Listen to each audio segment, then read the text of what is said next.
O que acontece aqui é novo na ciência. Estes pesquisadores encontram respostas escondidas entre bilhões de dados. E mais, eles começam sem ter ideia de onde procurar. Impossível?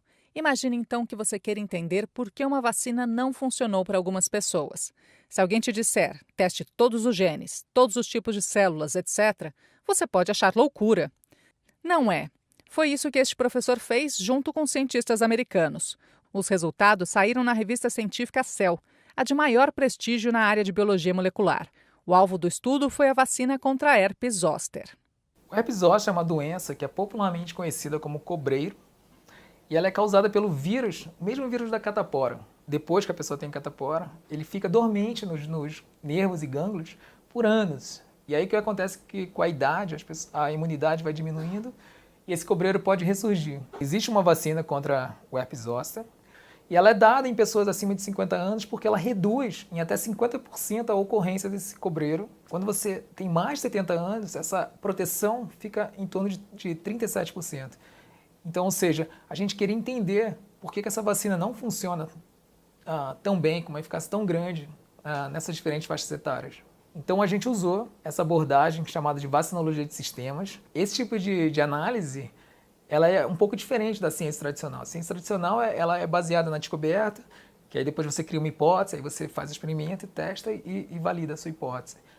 A diferença nesse estudo é que a gente estava olhando, em vez de 2 ou 3, a gente estava olhando milhões de componentes. Então a gente olhava o comportamento de 25 mil genes, o comportamento de mais de 20 mil metabólitos, dezenas de tipos celulares diferentes, citocinas, e aí como isso estava mudando durante a vacinação. Essa é uma análise chamada de hipótese guiadas por dados, ou seja, a hipótese surge não de uma descoberta, mas de uma análise de uma grande quantidade de dados. Então isso está bem comum nessa área do Big Data. Então o que acontece é que a gente não precisa ter perguntas a priori, ou seja, eu quero saber se o gene A ou B está influenciando a eficácia da vacina. A gente mede todos os genes, vê o padrão deles e aí chega nos genes A e B que estavam influenciando a vacina, que depois tem que ser validadas para poder provar que realmente é assim que funciona. Esse jeito de analisar os dados, olhando milhares de componentes ao mesmo tempo e vendo como eles se relacionam entre si, a gente chamou de redes de resposta multifatoriais, multi-escala. E um dos grandes problemas é que não existe um programa pronto para analisar tudo isso. Não é só você comprar ou você apertar um botãozinho que vai já analisar tudo isso para você. Então, demorou anos esse trabalho porque a gente teve que ficar escrevendo os programas que faziam essas análises, essas integrações.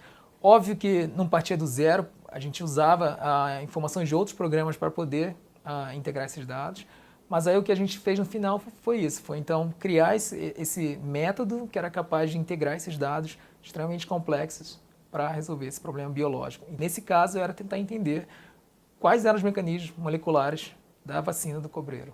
E aí a gente teve, na verdade, algumas surpresas, por exemplo. Como essa é uma vacina de vírus atenuado, ou seja, é um vírus mais fraco do que o vírus que causa a doença, a gente esperava que uma resposta antiviral teria que estar lá. Então a gente olhou genes específicos para essa resposta antiviral, olhou células CD8, e a gente viu que, na verdade, essa vacina não causava uma infecção ou uma resposta antiviral significativa. Uma das coisas que esse trabalho foi pioneiro foi que ninguém usou técnicas de metaboloma, ou seja, que medem o conjunto de todos os metabólitos do sangue no contexto de vacinas. Metabólitos são essas pequenas moléculas como o fosfato, o ATP, que são extremamente importantes nas reações enzimáticas. Então, quando você olha os níveis desses metabólitos, você pode inferir que tipo de vias metabólicas estão sendo ativadas ou reprimidas na vacinação. Ou seja, o que está acontecendo na célula? Isso, o que está acontecendo na célula. Então, tem alguns interessantes, como inositofosfato, butirato, relacionados com uma resposta imune mais alta ou mais baixa para a vacina. O que esse gráfico mostra é a relação entre os metabólitos, aqui esses pontinhos em azul, comparando com a atividade de genes. Por exemplo, aqui mostra uma relação entre o metabolismo de purina com uma assinatura de células natural killers, ou NKs.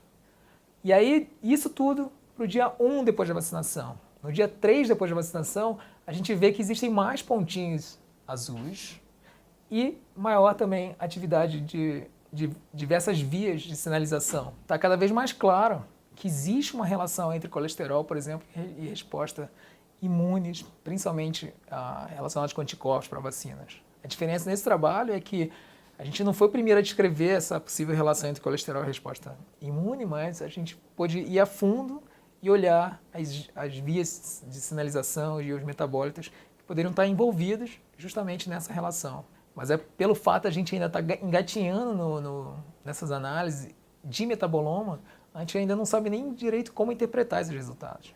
Então imaginem que agora os dados estão totalmente disponíveis e públicos, então todo mundo poderia pegar as informações de transcritos, de metabólitos, de citocinas, e olhar e ver se bate com o que você está fazendo na bancada, por exemplo. Então, na verdade, teve vários resultados que ainda vão ser validados, ainda vão virar teses de doutorado, e é isso que a gente espera que aconteça, para justamente avançar o nosso conhecimento.